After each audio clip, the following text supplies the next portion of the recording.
likitan basara.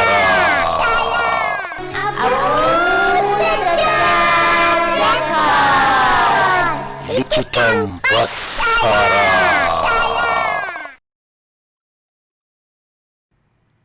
Alƙur'ani shine na ƙarshe kuma na farkon bugun da ya zo daga Allah subhanahu wa ta'ala, wanda aka ba da shi ga ma'aikin ƙarshe kuma na farko annabi Muhammad sallallahu alaihi wasallam. Allah ya faɗa a cikin Alƙur'ani cikin suratul Ra'd sura ta 13 aya ta 38, in ka duba yana nan a kowane zamani da akwai littafin da muka aiko na kowane bugu. Yanda suke kam su hudu ne yanda aka lissafa sa Alƙur'ani: At-Taura, Zabura, Injila da Ƙur'ani. At-Taura shine littafin da aka bada shi ga Annabi Musa, Allah ya ƙara ya gare shi. Zabura shine littafin da aka bayar da shi ga Annabi Dawud, Allah ya ƙara ya gare shi. Injila kuma shine littafin da aka baiwa Annabi Isa, Allah ya ƙara ya gare shi. Sai kuma Alƙur'ani wanda shine bugun farko kuma na ƙarshe, shine aka bada shi ga ma'aikin farko kuma na ƙarshe Annabi Muhammad sallallahu alaihi wasallam. Amma fa da akwai wasu bugun da yawa bayan wayannan din, kamar su Sufa Ibrahim da yawansu ma dai, kamar yadda na ce Alƙur'ani ya ce a kowane zamani da akwai bugun da aka yi. Amma fa duk littattafan da aka yi su kafin zuwan Alƙur'ani suna amfani ne to na iya wannan lokacin da aka yi su, kuma suna da amfani ne ga mutanen wancan zamanin kawai. Amma shi kuwa Alƙur'ani wanda yake bugun farko kuma na ƙarshe, ba iya kawai don musulmai aka yi shi bane, zai yi amfani ne ga dukkan mutane, sannan zai ta amfani har zuwa ranar tashin alƙiyama. Allah ya faɗa a cikin Alƙur'ani a suratul Ibrahim sura ta 14 aya ta 1, Alif Lam Ra. Mun bayar da wannan bugun littafin ga Annabi Muhammad sallallahu alaihi wasallam don ya fitar da mu daga duhu zuwa haske. Ko kaɗan ba iya musulmi bane, face dukkanin mutane su fita daga duhu zuwa haske. Allah ya faɗa a cikin suratul Ibrahim sura ta 14 aya ta 52, hadha balagul lisani wal yunzaru bihi wal ya'lamu annama huwa ilahun wahidun wal yadhakkaru ulul albab. Wannan isarwa ce ga mutane dan musu gargadi san cewa abun bauta guda ɗaya ne, a domin masu hankali su ringa tunawa. Ya maimaita a cikin suratul Zumar sura 39 aya ta 41, inna anzalna alaykal kitaba lin-nasi bil haqq. Lalle mun saukar da littafi gare ka ne domin ya zama gaskiya ga mutane, shine ya kasance ya zama saƙon da za ka bayar domin shiryar da mutane. Da aka bawa Annabi Muhammad sallallahu alaihi wasallam to ba iya ga musulmi kawai ba fani, don shiryar da dukkan al'umma ne. Wannan Alƙur'anin mai girma an saukar da shi ne don mutane gaba ɗaya.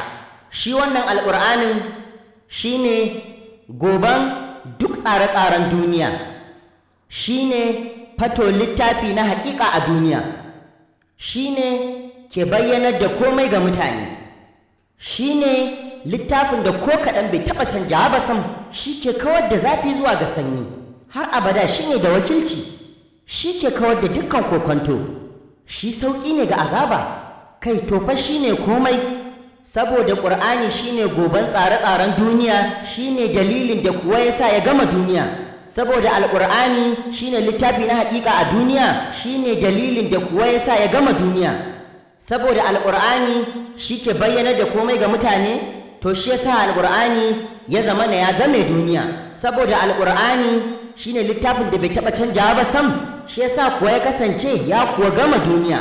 Saboda Alƙur'ani shi ke ɗora al'umma kan hanya, shi ne yasa kuwa ya gama duniya. Saboda Alƙur'ani shi ke kau da zafi zuwa ga sanyi, shi yasa to Alƙur'ani kuwa ya game duniya. Saboda Alƙur'ani shi ne wanda ke kau da dukkan kokonto, shi ya sa Alƙur'ani kuwa ya game duniya. Saboda Alƙur'ani sauƙi ne ga dukkan azaba, shi ya sa Alƙur'ani kuwa ya game duniya. Saboda Alƙur'ani shi ke da wakilci har abada, ya sa Alƙur'ani kuwa ya game duniya. A duk lokacin da matsala ta baibaye a wajen yin maganinta, sai fa an kawo kayan aikin maganinta to. Iya yawan matsalan da yanda ta baibaye, to iya yawan kuma kayan aikin maganin nata to ta haka zaka gano yanda zaka ji da komai. In kun amince in kirawo duka 'yan adam matsayin na'ura, to ko zan ce shine kuwa na'ura mafi matuƙa haɗari a duniyan nan, ya fi zama matsala fiye da dukkan wasu na'urori na duniyan nan. Kun ga ko lallai ne sai an tanadi kayan aiki na kwarai don maganin mu mutane. In dai har 'yan adam su ne mafi haɗarin na'ura a duniyan nan, idan kun amince da in kira su na'urar fiye da dukkan wasu na'urorin duniya, ba kwa ganin lallai sai an tanadi kayan aiki don maganin mu? To wannan maganin kuna ji wanda zai maganin mu mutane shine to kawai Alƙur'ani.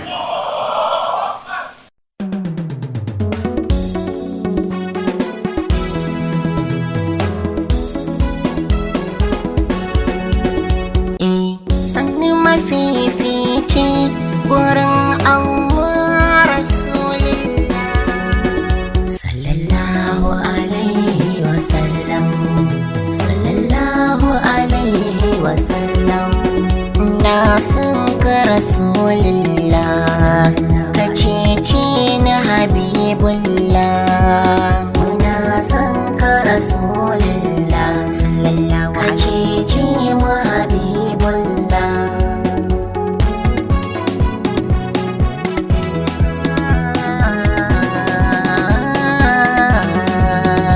Bismillah ya Allah, zan yaban dan Abdullah, gani da ƙoƙo na jalla, zuban basira da kamala, hasken kirji na ciran illa, kan harshe zaren matsala, kalamin can in tsala, yabo na ga Rasulillah.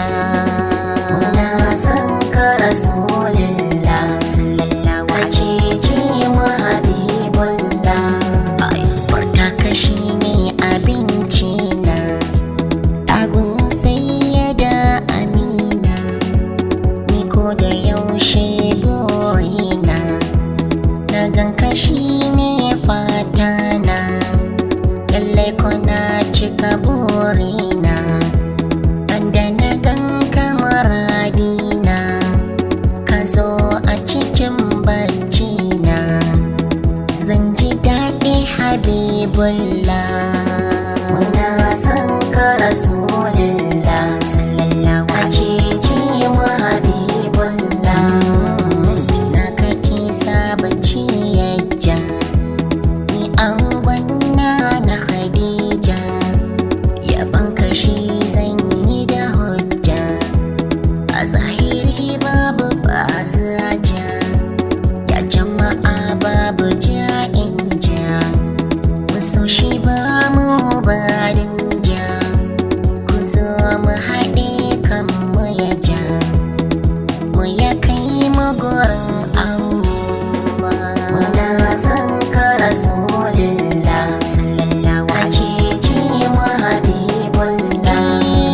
Kai kira na mai Makka, baban Zahra abar sanka, na zo na zauna a damanka, ranar nan bani da tamka, sannan ka ce in waƙe ka, a lokacin zan yi baitinka, wanda zai haska karanka, har na mai san ka Rasulullah.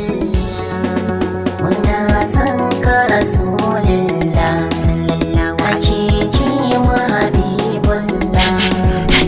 Raina na yin ɓaci, a koda yaushe cikin kunci, na fama da takaici, yayi ƙawanya hanan bacci, na kanci da ummati dan ɗaci, astagfirullah ne farci, kuka nake yi cikin zuci, ya wuce ido zubar kwalla. Muna san ka Rasulullah, sallallahu alaihi mu Habibullah.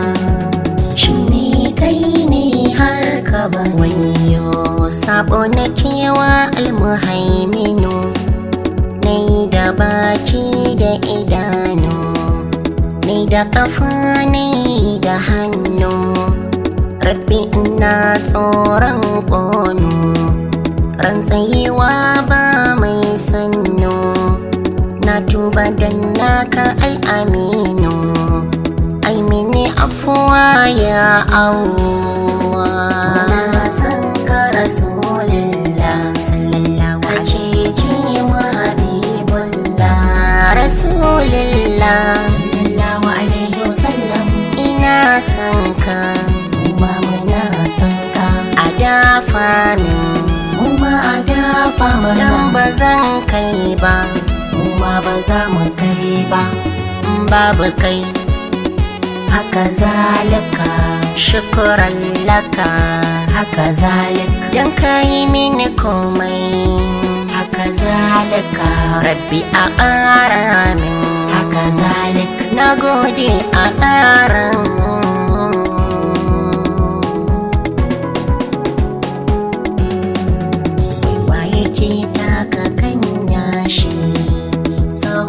ka gani san bashi ya taka dutse ya mai laushi sahun ya fito a jikin shi waye kuma banda mai amshi babu ya shi ko a al'arshi annabi kenan sai an bi shi sannan a hayya siraɗin Allah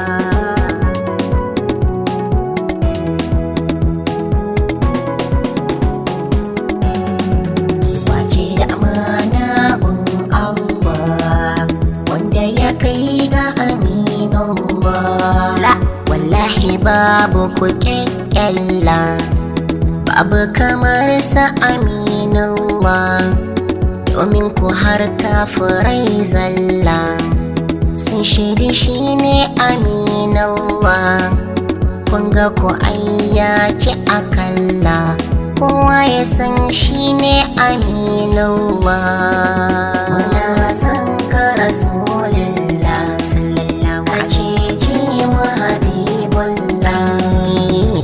mu zo mu biɗar ceto mu da kwarkwata za mu fito ba mu da kowa mun saito gun annabawa babu zato duk za su ce ba su da ceto duk sun yi laifi su a ambato ya Muhammad babu ko kwanto zai nemi cikin mugun Allah muna san ka rasulullah sallallahu alaihi wa habibullah rasulullah kafi abbana wallahi har ma ummina ƙaunar ka cikon ibaduna da duk musulmi sai ku tona wanda yake son ka da ƙauna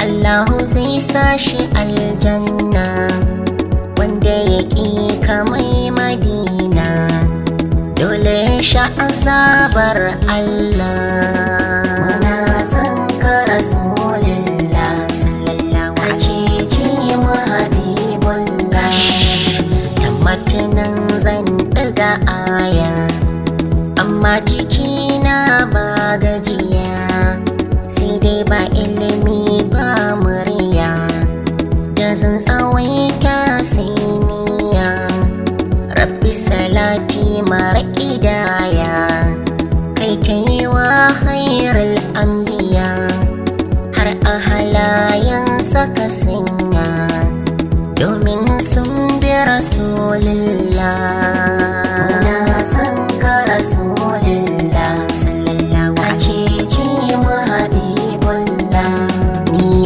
Abu Sajjad wannan aiki dudan kai na shi ma'aiki mai kyau da halayen kirki rasulullahi aimin ɗauki a dafan na isa mataki har wata ma a ce sarki Allah ka sa na zamo zaki na dawama a biyan rasulillah. Assalamu alaikum, ni Abu Sajjad. Wannan kasida na sadaukar da ita ga mahaifana waɗanda suka riga mu gidan gaskiya. Allah ya ji kansu da rahama, sannan ya ji kan dukkanin ƴan uwa musulmi waɗanda suka riga mu gidan gaskiya. Mu kuma idan tamu ta zo, Allah ya sa mu cika da imani. Amin, thumma amin. 08036681083 domin zumunci da masoya Annabi Muhammad sallallahu alaihi wasallam. Zalla.